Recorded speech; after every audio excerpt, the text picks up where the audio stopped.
പക്ഷേ വേസ്റ്റ് ബിന്നിനകത്തുള്ളതിനേക്കാൾ കൂടുതൽ മാലിന്യം പുറത്താണ്.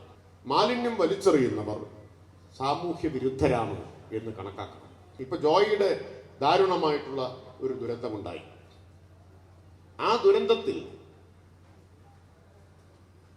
ഓരോ മലയാളിയും ഓരോ നഗരവാസിയും മനസാക്ഷിക്കുത്ത് അനുഭവിക്കണം എന്നാണ് എൻ്റെ അഭിപ്രായം.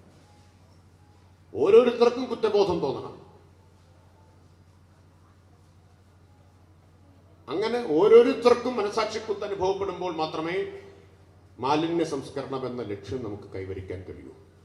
കാരണം എല്ലാവരും ഇതിൽ കുറ്റവാളികളാണ്. ഏറെയും കുറഞ്ഞ എല്ലാവരും കുറ്റവാളികളാണ്. അതായത് പറഞ്ഞ ഹരിത കർമ്മസേനയ്ക്ക് 50 രൂപ കൊടുക്കരുത് എന്ന് വീഡിയോ യൂട്യൂബിൽ പോസ്റ്റ് ചെയ്യുകയും അല്ലെങ്കിൽ ഫേസ്ബുക്കിൽ പോസ്റ്റ് ചെയ്യുകയും അതിന് ലക്ഷക്കണക്കിന് റീച്ച് ഉണ്ടാവുകയും 10,000-കണക്കിന് ലൈക്കും കമന്റും വരികയും ചെയ്യുമ്പോൾ അതിനർത്ഥം എന്താ? അതൊരു മനോഭാവത്തെയാണ് കാണിക്കുന്നത്. എന്നിട്ടാണ് ഈ പോസ്റ്റിന് ലൈക്ക് അടിച്ചിട്ട് രാത്രി അവൻ കാത്തിരിക്കുകയാണ് വീട്ടിലെ മാലിന്യം കൊണ്ട് കളയാൻ. ഹരിത കർമ്മസേനയ്ക്ക് കൊടുത്ത 50 റുപ്യ കൊടുക്കട്ടെ, മാസം 50 അല്ലേ, 50 റുപ്യ അത് ലാഭിക്കാൻ വേണ്ടിയിട്ട് രാത്രിയാവുന്നവരെ കാത്തിരിക്കും. രാത്രിയായാൽ അരയും തലയും മുറുക്കി രംഗത്തിറങ്ങി, കാറാണെങ്കിൽ കാറ് അല്ലെങ്കിൽ മോട്ടോർ ബൈക്ക് എടുത്തിട്ട് ഇറങ്ങും. കുറേ ദൂരം ഇങ്ങനെ പോകും ഇത് വലിച്ചെറിയാൻ വേണ്ടിയിട്ട്. അപ്പോഴാണ് എന്നാൽ ഇവിടെ തള്ളിയേക്കാം എന്ന് വിചാരിക്കുമ്പോൾ അവിടെ ഒരു വിദ്വാൻ ഇരുന്ന് മൂത്രമൊഴിക്കുന്നുണ്ടാവും റോഡൊക്കെ. അപ്പോൾ പിന്നെ അവിടെ നിന്ന് കുറച്ചുകൂടി ദൂരത്തേക്ക് പോകും.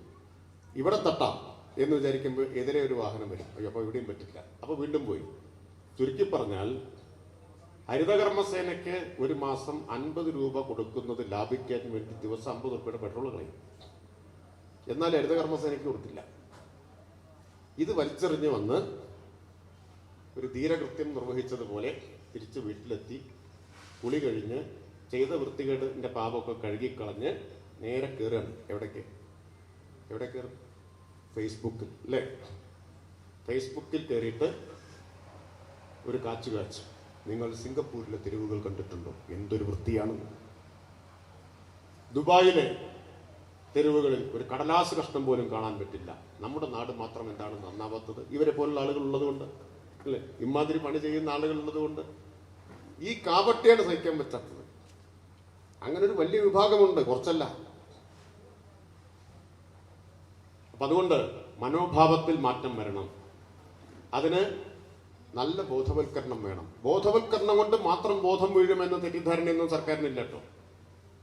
എന്നാൽ എപ്പോഴേ ബോധം വീഴേണ്ടതാണ്. കാരണം ബോധവൽക്കരണത്തിന് വല്ല കുറവുണ്ടായിട്ടുണ്ടോ? ബോധവൽക്കരണത്തിന് കൊണ്ട് മാത്രം ബോധം വീഴില്ല. കടുത്ത നടപടി, കയ്യിൽ നിന്ന് കാശ് ഫൈനായിട്ട് പോകുമ്പോൾ കുറച്ച് ബോധം വീഴും. അപ്പോഴേ ബോധം വീഴൂ. രണ്ടും വേണം. ബോധവൽക്കരണം വേണം, കടുത്ത നടപടിയും വേണം.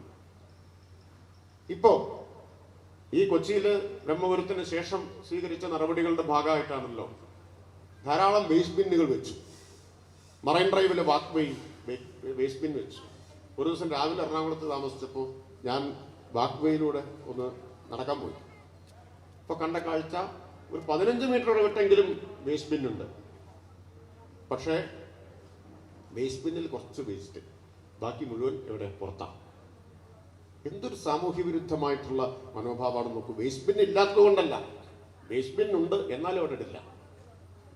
കണ്ണൂരിലെ പയ്യാമ്പലത്തെ വാക്ക് വേ ഉണ്ട്, ധാരാളം വേസ്റ്റ് ബിൻ ഉണ്ട്. പക്ഷേ വേസ്റ്റ് ബിന്നിനകത്തുള്ളതിനേക്കാൾ കൂടുതൽ മാലിന്യം പുറത്താണ്. ഈ മനോഭാവത്തിൽ നമുക്ക് മാറ്റം വരുത്താൻ കഴിയണം. മാലിന്യം വലിച്ചെറിയുന്നവർ സാമൂഹ്യ വിരുദ്ധരാണ് എന്ന് കണക്കാക്കണം. ആ നിലയിൽ അവരെ ഒറ്റപ്പെടുത്തണം. പരിഷ്കൃത സമൂഹത്തിന് ചേർന്നതല്ല ആ കാര്യം എന്ന ഒരു മനോഭാവം സൃഷ്ടിച്ചെടുക്കാൻ നമുക്ക് കഴിയേണ്ടതുണ്ട്. അതിന് കക്ഷി രാഷ്ട്രീയത്തിന് അതീതമായിട്ട് നമ്മൾ പ്രവർത്തിക്കണം. ഇവിടെ ബഹുമാന്യനായിട്ടുള്ള പഞ്ചായത്ത് പ്രസിഡന്റ്, UDFന്റെ പഞ്ചായത്ത് പ്രസിഡന്റ് TP വർഗീസും CPMന്റെ മെമ്പർ കൃഷ്ണൻകുട്ടിയും ഒരുമിച്ച് പ്രവർത്തിച്ചതുപോലെ കക്ഷി രാഷ്ട്രീയത്തിന് അതീതമായി ഒരുമിച്ച് പ്രവർത്തിക്കണം. നല്ല മാതൃകകളുണ്ട് കേരളത്തിൽ. എനിക്ക് മാധ്യമങ്ങളോട് അഭ്യർത്ഥിക്കാനുള്ളത്, വിവാദമുണ്ടാവുമ്പോൾ ചർച്ചയാവാം, അതിലൊന്നും തരക്കേടില്ല, വിമർശനവുമാവാം. അതോടൊപ്പം ഒരു ആപത്ത് അവസാനിച്ചാൽ, ഒരു ദുരന്തം കഴിഞ്ഞാൽ വിസ്മരിക്കാൻ പാടില്ല. ഇത്തരം നല്ല മാതൃകകളെ ജനങ്ങളുടെ മുമ്പിൽ കൊണ്ടുവരണം. അതിന് പിന്തുണയും പ്രോത്സാഹനവും കൊടുക്കണം. നാട്ടിൽ നടക്കുന്ന കാര്യങ്ങൾ നാലാൾ അറിയുമ്പോൾ അങ്ങനെ ചെയ്യാൻ കൂടുതൽ ആളുകൾക്കൊരു പ്രേരണയുണ്ടാവും.